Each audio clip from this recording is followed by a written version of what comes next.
Good morning and welcome to another webinar in the ETOA Digital Education Series.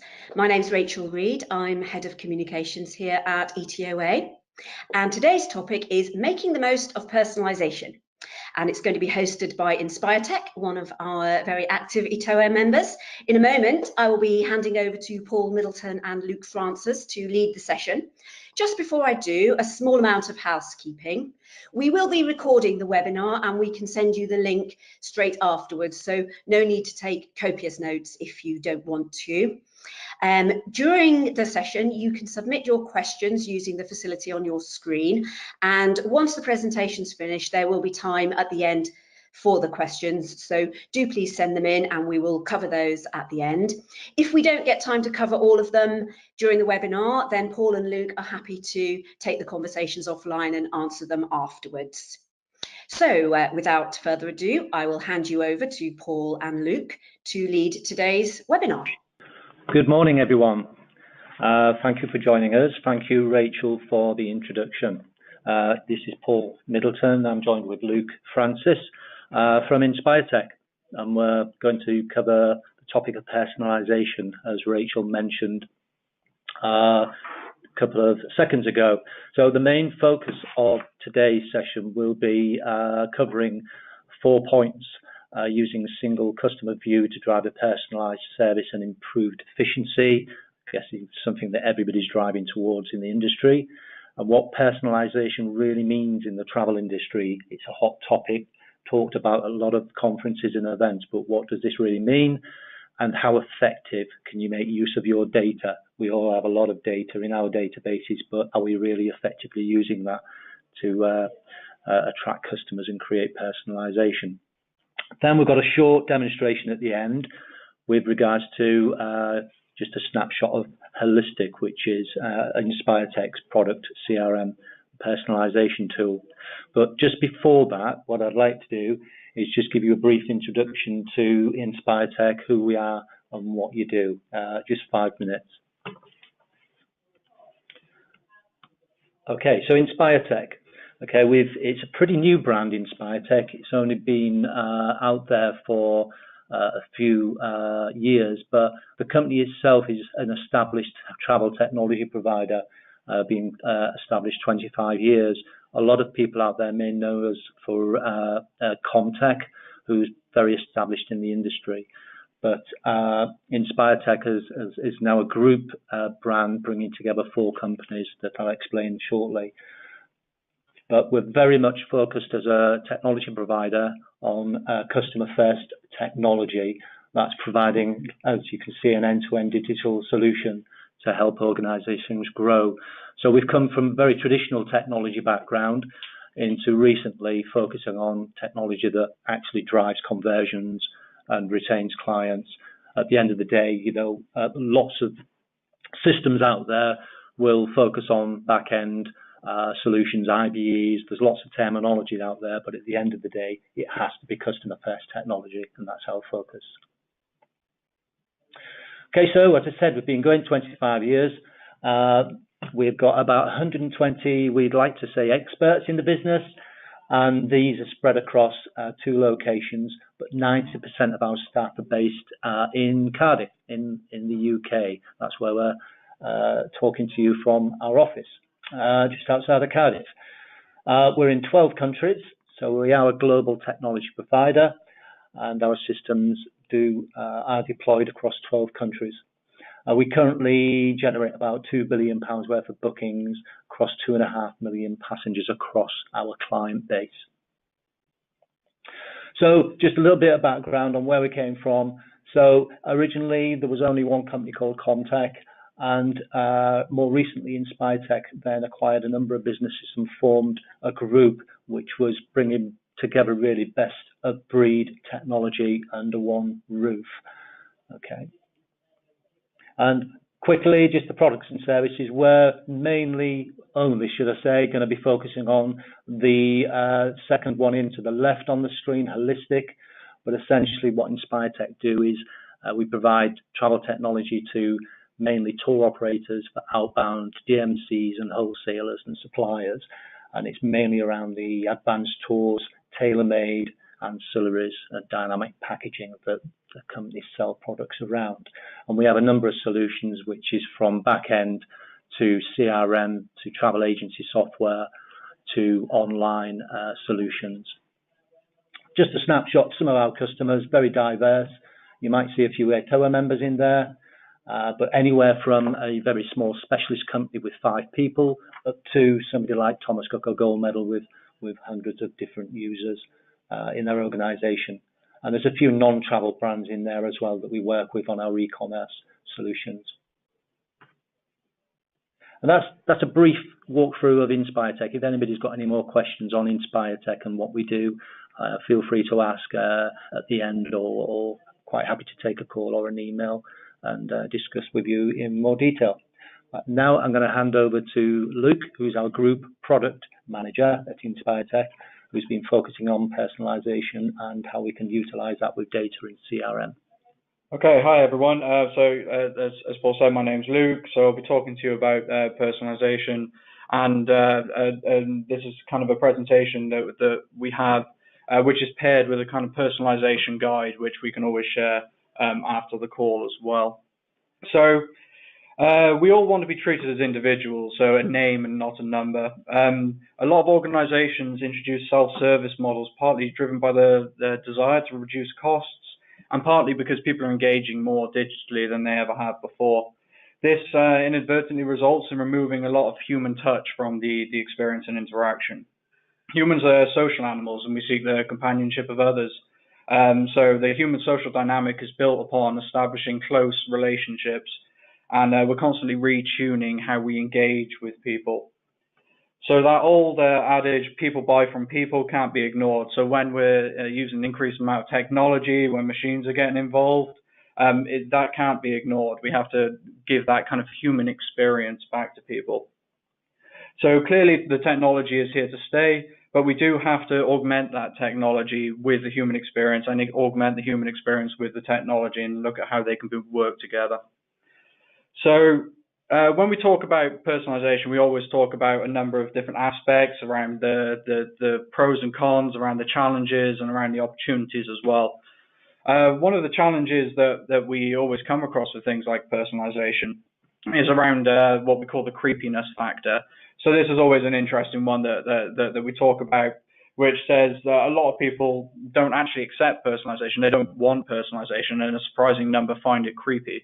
So an interesting way of starting off a presentation about personalization. But what we're really trying to get across with this is, whenever you use anyone's data in any kind of way, you must be able to offer a value or an insight, something that benefits the person when they actually kind of offer to give you their data, and you use that data to change their experience. So what is personalization? Well, more and more retailers are focused on the customer experience. So a frequent theme that pops up is personalization. A recent survey by SLI Systems showed that 24 out of 25 of the top retailers ranked personalization in the top 3 digital priorities. Similarly, research backed by Forrester Research indicates that 68% of firms believe that personalized experiences are a key factor for the success of their business. So here's our definition. Personalization is the art of targeting a customer directly and customized experience based on their unique interests, buying behavior, and demographics, delivering individual messages, promotions, and product offerings. So some nice words there. We'll kind of talk about what that means as we go along. So why personalize? Well, as I said before, it's become an integral part of designing any kind of digital ecosystem, largely because it forges a connection with the user. When I talk about the humans buy from humans, people buy from people, it's important to give them that sense when they're using technology as well.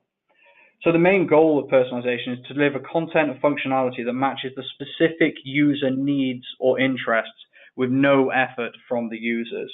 So an app or a website that profiles its user, adjusts the experience according to that user's profile, delivering an improved customer experience.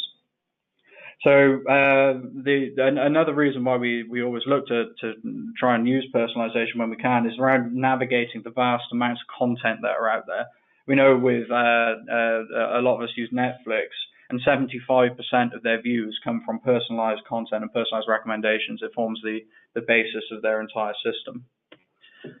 So why Personalise Now? Well, the cost of deploying a CMS or a CRM or a black box personalization solution capable of good quality personalization has dropped dramatically. So with these offerings readily available on the market, systems have become easier to maintain and use without having to have a dedicated team, any additional hardware, or supporting a heavy support bill. We're now in an era where a plethora even of content is available. So in fact, we're at the point where there's too much content around on the web. So getting the right content in the right content in the right context at the right time for the right audiences has become very important. And lastly, we always see the stat floating around. That wasn't intended as a pun. There we go. The lower attention span of users. Again, we see the goldfish attention span being 9 seconds and human being 7 seconds. 7 seconds is even generous at this point. We know the average attention span for a user when they're viewing video content is around about 3 seconds. So you see the YouTube skip button clicks in at 5 seconds. If you haven't caught someone's attention in 5 seconds, you haven't caught their attention. So jumping back to another one of the challenges that we have in personalization, probably the main challenge is around data. So with data, it's important to get it right when you start. So the centralization of data is the key. Customers today have access to massive amounts of data, whether it's from websites, email, e-commerce systems, offline systems as well, reservation systems. Without merging all these data sets, you lack a complete understanding of the customer's interactions with the brand or the company. So creating that single user view is essential to power any kind of personalization. So the better quality of the data, the more accurate we can create that personalized approach. Unfortunately, with personalization, it's not quality over quantity or the other way around. It is genuinely both. Smaller data sets don't mean you can't personalize, but it does limit what you can do. We talk about this in a lot more detail in the personalization guide. But getting that right quality of data is essential. The personalization systems are usually rubbish in, rubbish out systems. Okay. So going into a little bit more detail about the way people use personalization and a couple of different methods that people use, and I'll talk about 3 in this presentation without getting into too much technical detail, and hopefully the diagrams make a little bit of sense. So one of the main forms of personalization is through recommender systems, often using a technique called collaborative filtering. So we can see this used a lot across various different retailers. Your Amazons, people like you also like this. The products like this are also like this, so maybe you'll like them as well. So those kinds of personalization. So we tend to split this into 2 main categories, user-based and item-based filtering. So the collaborative filtering algorithm will use user behavior when recommending items. So using things like transaction history, ratings, purchase information, search information, all of these kind of different interactions. We then compare those to other users' interactions and see which users are similar. So in my very confusing diagram there, we have a person at the top on the left-hand side who likes all 4 products. We've got a person in the middle who only likes one of the products. And lastly, we've got the person at the bottom who shows an interest in the 2 middle products. We know he's most similar in this scenario, in a very simple scenario, to the top guy. So we're going to recommend him the other 2 products that he's not shown an interest in so far. So a very basic, people like you also like this. The slightly more advanced and more accurate form of personalization is called item-based filtering. So that's when you know both information about the person and information about the thing that you're selling. So the attributes of that item that you're selling. So we'll construct a user profile and an item profile. The best way to explain this is, for example, if you go on a Netflix and those kind of things, people who watch this also watch this would be the first type. But the film that you just watched is an action film, so we know we know as well the attribute of the item. So it's an action film, and people like you also like this. So the 2 of those together provide more accurate recommendations. Okay, So another kind of main kind of technique of personalization, or use of personalization in this case, is around profiling. So profiling has been used by marketing departments for pretty much forever, where we try to categorize or segment user bases based on a set of logic. So we tend to split these up into two, so manual or machine-based sets of logic. The manual side uses two different levels. The first of all, we say kind of the mass profiling. So this uses few data points and large numbers of people in the segment. So for example, we're presenting different content to different countries. So we present different content to our British audience than we do to our German audience. You can take this down a level with kind of extra manpower effectively by using kind of a macro level of profiling. So this would use more data points and fewer segments. So scales like recency, frequency, monetary scales in email marketing, or demographic scales in social adverts. These are still human curated. So I want to show this advert to all the people that fit in this age range. I want to send this offer to all the people who have this propensity to do something based on how much they've spent in the past. Okay, so where recommender systems and machine learning come into play with this is when you want to go down to a micro level. So effectively, we're putting together more data points than a human could curate in reality. So we're looking at things like a micro-based profiling. So looking at an individual's propensity to buy and bucketing individuals, or using collaborative filtering, as I showed before. So people like you also like that. So grouping people dynamically and changing in real time into individual profiles. The gold standard for these kind of techniques is a one-to-one recommendation. So it's real-time, multi-channel, based on individual preferences. So I know you're going to buy this, or you're likely to buy this at this particular time because you've done these particular patterns and shown this particular preference at any point in time. So an example of where we've kind of done this in the past. So we produced something called a hot leads list, which looks at all the people who are currently inside the system, monitoring website behavior, reservations behavior, all sorts of different things, and tries to predict the top 1% of people with the highest propensity to make a purchase. So the people who are really in that buying stage, are just about to buy. So we use all sorts of different logic to do that, and it's a very highly targeted segment that can be used to promote to those individual people. So it's just an example of where we've seen that used. Okay, and the last kind of area that I'll talk about in terms of kind of the more specifics of personalization is around the trend analysis side. So when you've got this amount of data and you've got this amount of knowledge, you can then use that to spot gaps in product offering, to monitor user behavior, and to predict future trends of those users. So an example of this in the past, we've done some work with a resort hotel who are trying to find out how different users behave based on various different attributes. So, for example, how solo users differ from couples and from families.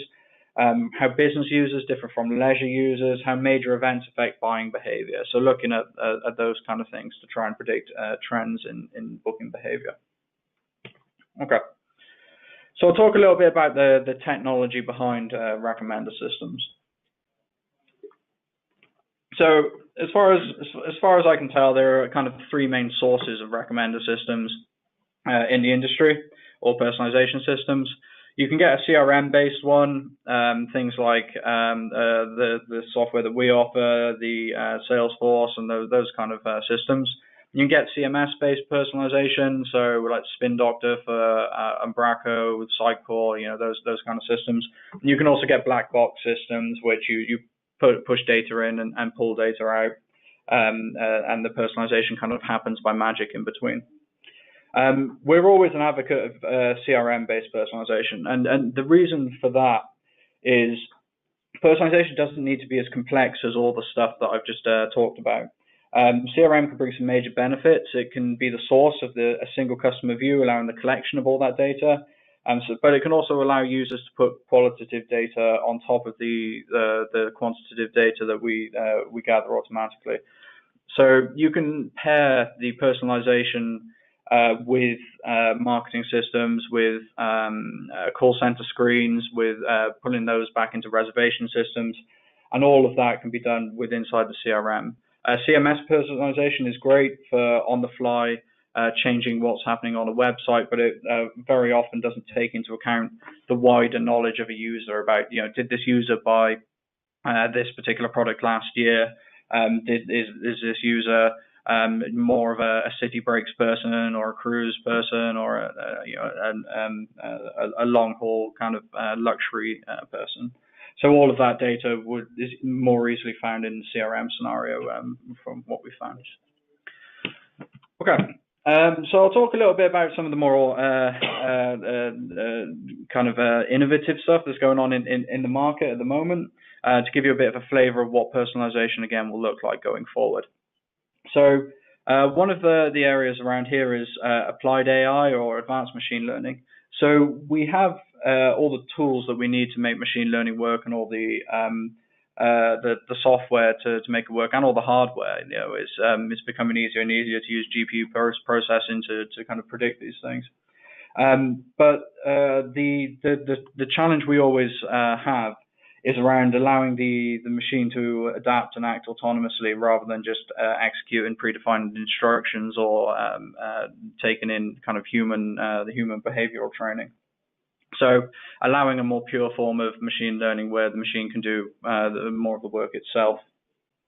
So we'll see a move towards that in the industry. The next side is conversational systems. So we saw a couple of weeks ago where Google's personal assistant made a reservation at a hairdresser's, speaking to a real human as a conversational system. So you can see where the general kind of market's moving in that regard. So rather than just having kind of a bidirectional voice or text conversation system where you say, "Hey Alexa, what's the weather like today?" We'll probably see users move towards a "Morning Alexa, could you find me some deals for traveling to Spain with my family in a month's time?" And it'll be able to handle those kind of requests. Another one of the areas that we'll probably see a bit more of a drive towards is augmented reality and virtual reality systems. So they may transform the way people actually interact with each other and interact with by creating a more immersive environment. So the idea of kind of try before you buy holidays, really. One of the probably more controversial ways that the market's moving. So we saw all the news that came out yesterday and today about the OTAs and the way they're changing the way they interact based on what someone's doing. So trying to convince people to buy by saying there's only 3 items left of this stock, and the watchdogs having to look into that.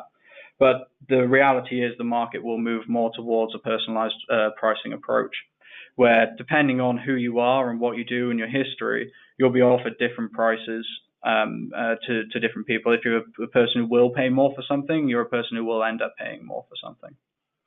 And the kind of the last one I've got there is around intelligent apps.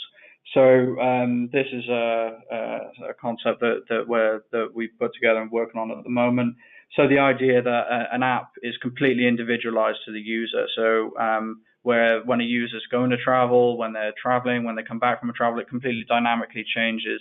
And it changes based on their preference and what they purchased as well. So that total personalization approach, it doesn't require recommender systems to do this. It's just a good knowledge and a good base of understanding who that user is and what they do. Okay. So to kind of finish off the presentation side, I'll be talking about some kind of practical tips for success and things to avoid that we've seen based on our experience in the past. So the number one thing that we find as a thing to avoid in personalization is personalization without a cause. Just because you can doesn't mean you should with personalization. Any company should develop a genuine business case. And I've got something in the next slide about it, but making incremental changes over time. So there's nothing wrong with starting off by just using people's names in an email, or sending post-booking emails, or pre-departure calls, and anything to make that kind of more personalized approach, and then working up to a fully personalized experience.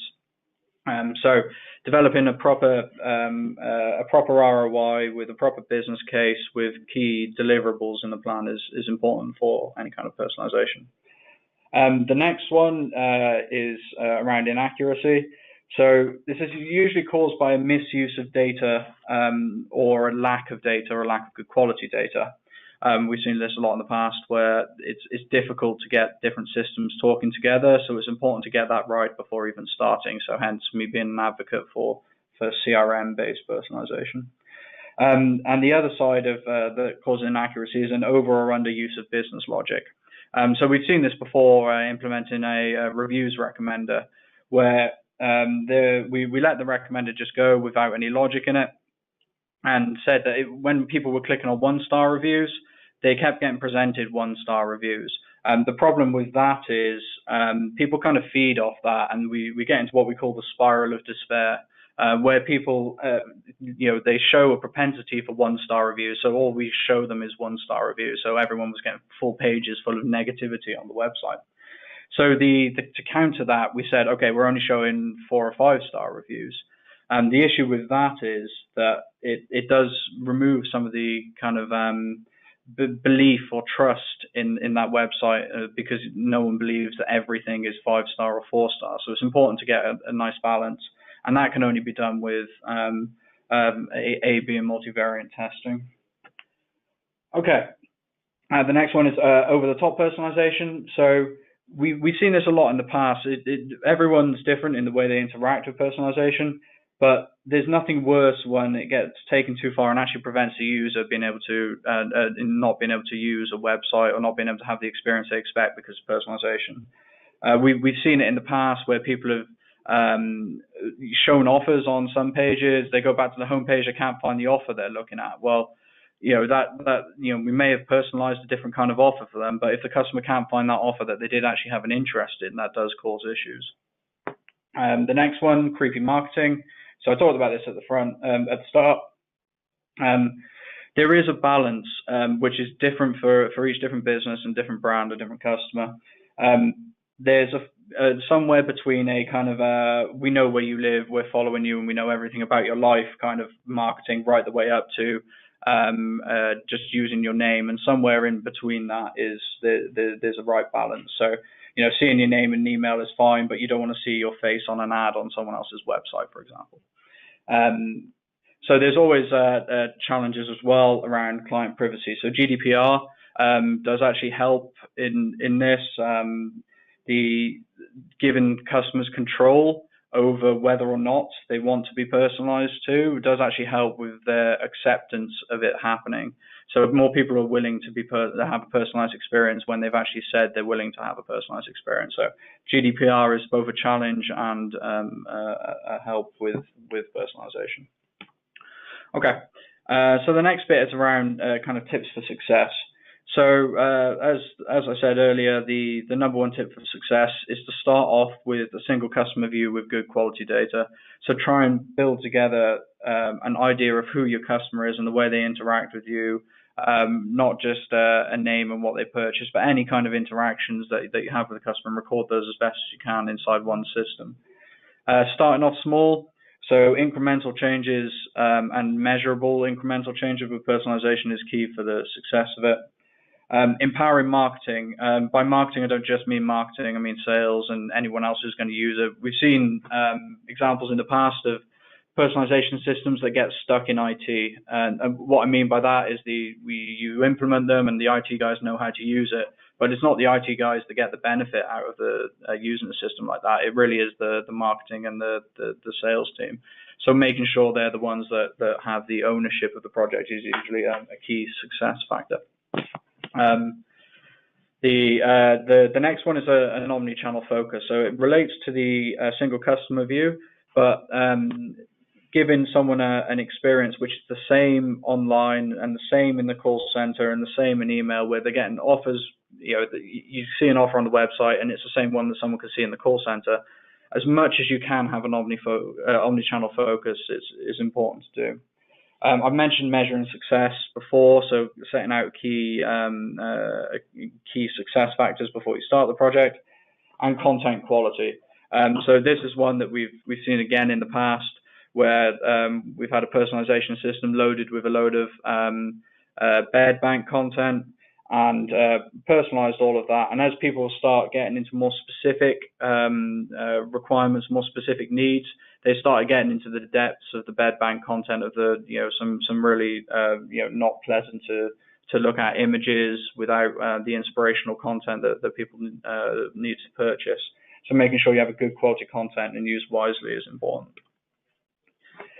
So I guess that's pretty much what I wanted to cover in at least the presentation part of today. I think we've got a 5-minute presentation of just a flick through of some of our systems. We're not going to have anywhere near enough time to demo anything. But I do recommend that you get in contact with us to talk about a little bit more about whether it's personalization, whether it's CRM, whether it's CMS or website or anything, and to talk to us about that. And we can always send over our kind of personalization guide, which is a good white paper on all of the different systems that we use and all the different techniques we use in a lot more detail. That's great. Thank you very much, Luke, for that. Some interesting topic.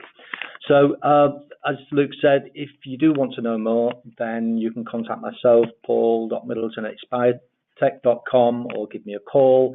Always happy to talk to fellow members at the ETOA, or we're attending 3 major events over the next few months. Luke will be there with myself, so again, you can speak to us either at the TTI Hub. I know ETOA are a member of that.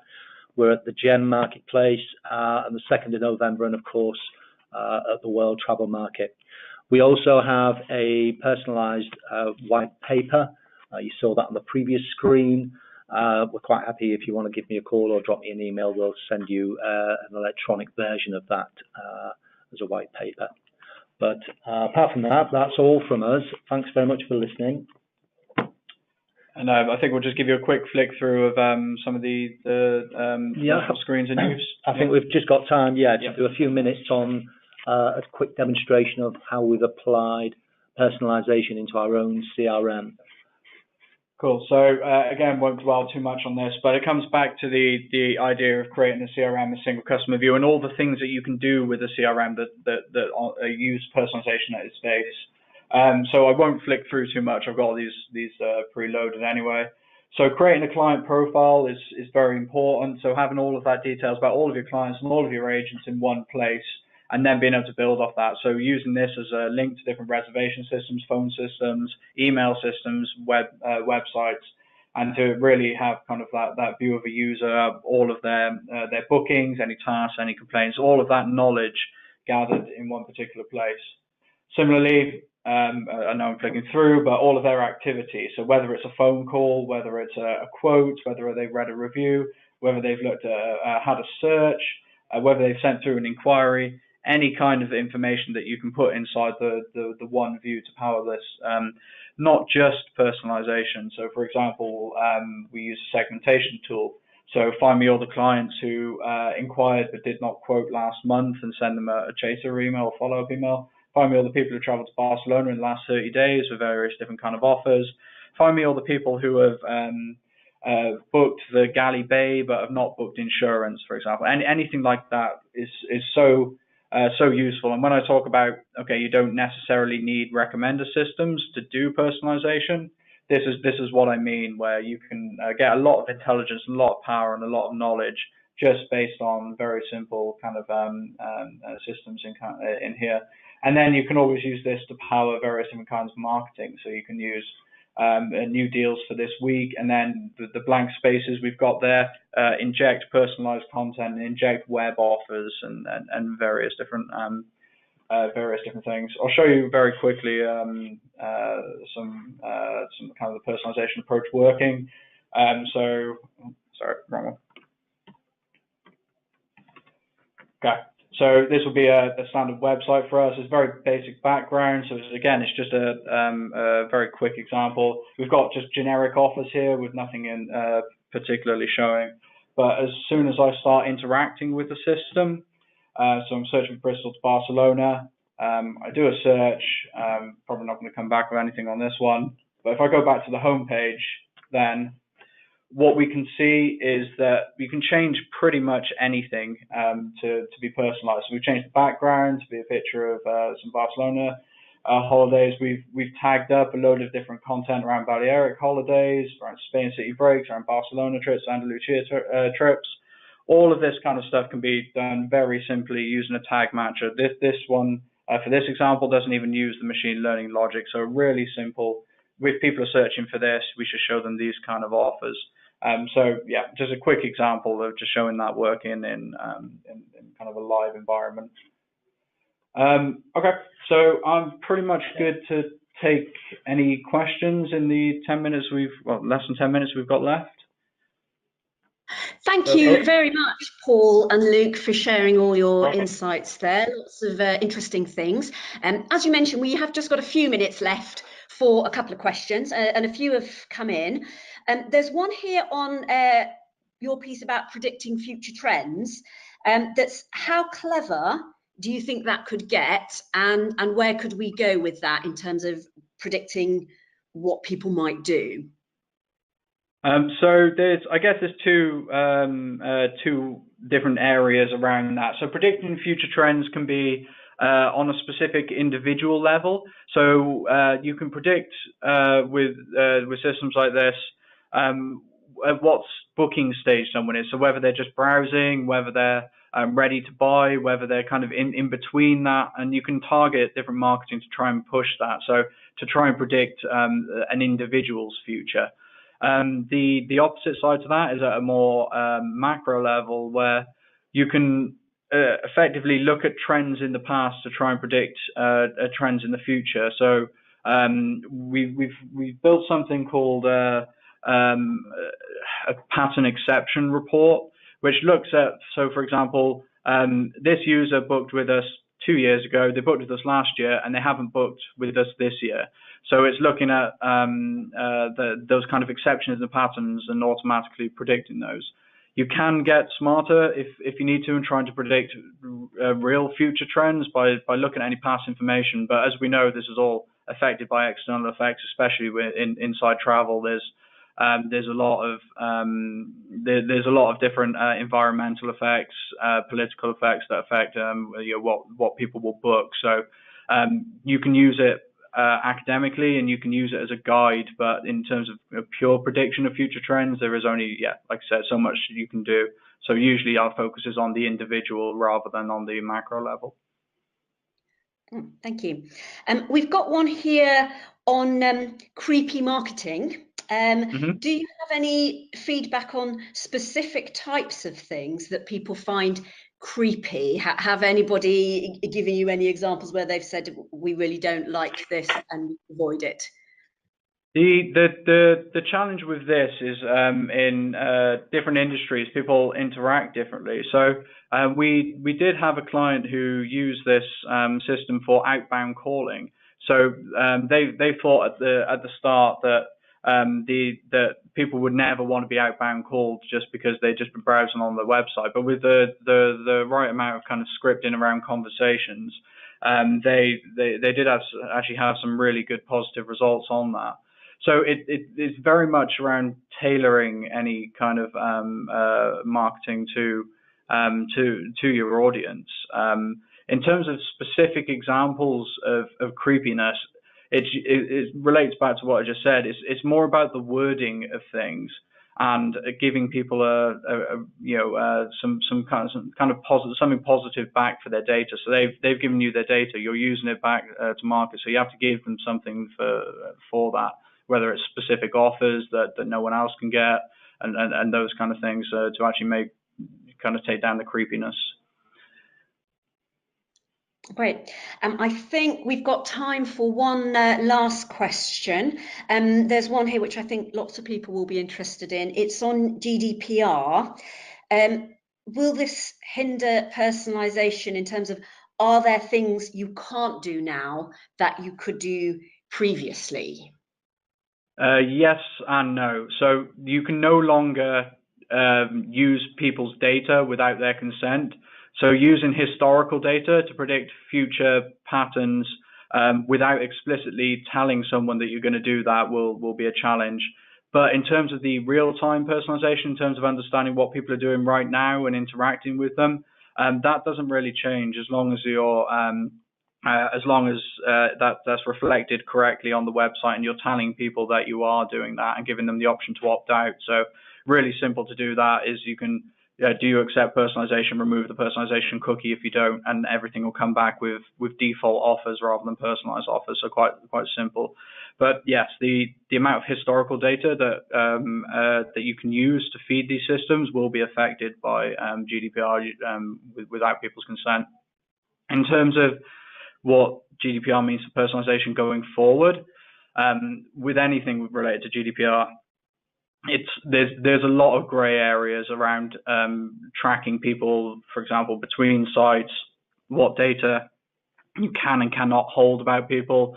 You know, they're fairly clear about what is personally identifiable information, but there are still some gray areas around that. So yes, it will affect personalization in those potential ways, but also there's a very positive impact. It really does encourage businesses to get their house in order when it comes to data. You can't have hundreds of disparate data stores with all sorts of different consent in different places, all sorts of different data in different places. You really have to do as much as you can centralize that to a few systems, so you really have a proper view of visibility and control over the data you have on people, which is for us the biggest challenge of personalization. So GDPR does help in that regard. So it is really a mixed bag for us. Great. Well, I think our time today is just about up. So it remains for me to say thank you, Paul Middleton and Luke Francis of Inspire Tech, and to wish everybody a very good morning and goodbye. Thank you very much. Bye-bye.